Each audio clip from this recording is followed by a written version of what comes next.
ప్రపంచానికి పరిచయం చేసిన నా తల్లిదండ్రులకి, నన్ను నాకు కొత్తగా పరిచయం చేసిన మన ఇంపాక్ట్ గురూజీ గంపా నాగేశ్వరరావు సార్కి ప్రత్యేక ధన్యవాదాలు తెలియజేసుకుంటున్నాను. ఇంతవరకు మీరు 2 రోజులుగా అద్భుతమైన ఎంతోమంది స్పీకర్స్తో మీరు క్లాసెస్ వినడం జరిగింది. మరి క్లాసెస్ విన్న తర్వాత మీలో ఎటువంటి మార్పు వచ్చింది అంటే, ఇంతమంది స్పీకర్స్ చెప్పింది ఏంట్రా అంటే యాక్టివ్గా ఉండండి, యాక్షన్లోకి రండి అని చెప్పారు. కానీ మన అందరూ విన్న తర్వాత ఈ హాల్ నుంచి కొద్ది దూరం బయట వెళ్ళిన వెంటనే 50% మర్చిపోతాం. ఇంటికి వెళ్తాం, ఇంటికి వెళ్ళిన తర్వాత ఇంకొక 25% మర్చిపోతాం.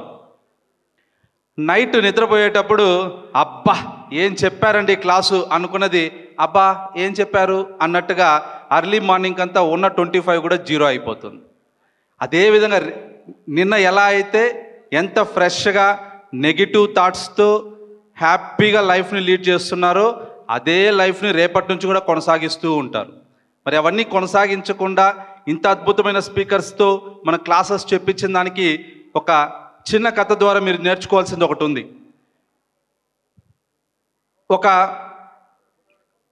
గురువు గారు గంగోత్రి దగ్గర గంగా నది ప్రవహిస్తూ ఉంటే ఆ నది దగ్గర పోయి నిల్చుకుంటాడు.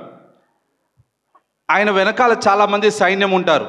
దాంట్లో చాలామంది ఆ సేవకులందరూ కూడా ఎందుకు ఇక్కడ గురువు గారు చాలాసేపు వెయిట్ చేస్తూ ఉన్నారు, అలా 1 గంట 2 గంటలు మధ్యాహ్నం సాయంత్రం చీకటి వరకు కూడా ఆ గురువు గారు ఆ గంగా నదిని చూస్తూనే ఉన్నారు.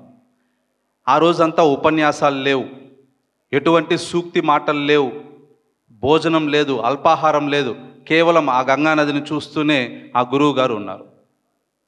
అప్పుడు ఒక శిష్యుడు పోయి, గురువుగారు మీరు చాలాసేపటి నుంచి ఈ గంగా నదిని చూస్తూ ఉన్నారు, సమయం చాలా ఎక్కువ అయిపోయింది, చీకటి కూడా అయిపోయింది, మీరు ఎందుకోసం ఇలా చేస్తున్నారు అని అడిగితే అప్పుడు ఆ శిష్యుడికి ఆ గురువు గారు ఒక మాట చెప్తారు.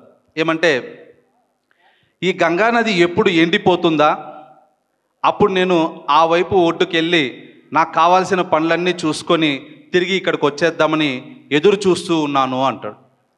అప్పుడు శిష్యు ఆశ్చర్యపోతాడు.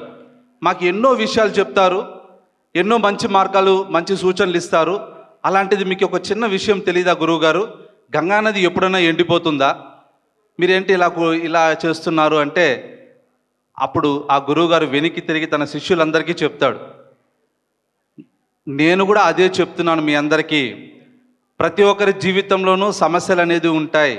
నది ఎలా ప్రవహిస్తూ ఉంటుందో వయసు ప్రకారం మీ యొక్క సమస్యలు కూడా పెరుగుతూనే ఉంటాయి. ఎలా అయితే గంగా నదిలో నీరు ఎండిపోదో సమస్యలు అనేది కూడా ఎప్పటికీ మార్పు రాదు. మనం ఆ సమస్యను ఎదురీదితే కానీ ఆ సమస్యను సాధించేదానికి సామర్థ్యం అనేది మనకు రాదు.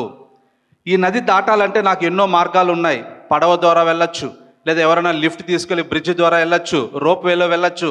కానీ మీరు ఎంతసేపు ఈరోజు మంచి రోజు కాదు, లేదా 2024 బాగలేదు, 25లో స్టార్ట్ చేస్తాము, ఇలా రకరకాల ఆప్షన్స్ ద్వారా మీరు ఆ గంగా నది ఎండిపోకుండా ఎలా ఉంటుందో దాన్ని ఆలోచిస్తున్నారే కానీ ఆ సమస్య నుంచి బయటపడడానికి కావాల్సిన మార్గాల గురించి ఆలోచించడం లేదు. అదే మీకు చెప్పాలనుకుంటున్నాను అని చెప్పి ఆ గురువు గారు ఆ శిష్యులందరికీ చెప్తారు.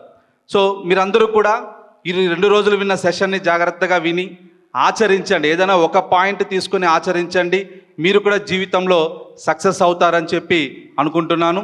ఇంతటి చక్కటి అవకాశం కల్పించిన మన డాలర్స్ దివాకర్ అన్న గారికి, మరియు మన ఇంపాక్ట్ అధినేత గంపా సార్ గారికి, అలాగే మన ఇన్ఛార్జెస్ అయినటువంటి రత్నశేఖర్ సార్ గారికి, శ్రీధర్ విఠలం సార్కి ప్రత్యేక ధన్యవాదాలు తెలియజేసుకుంటున్నాను. Thank you one and all.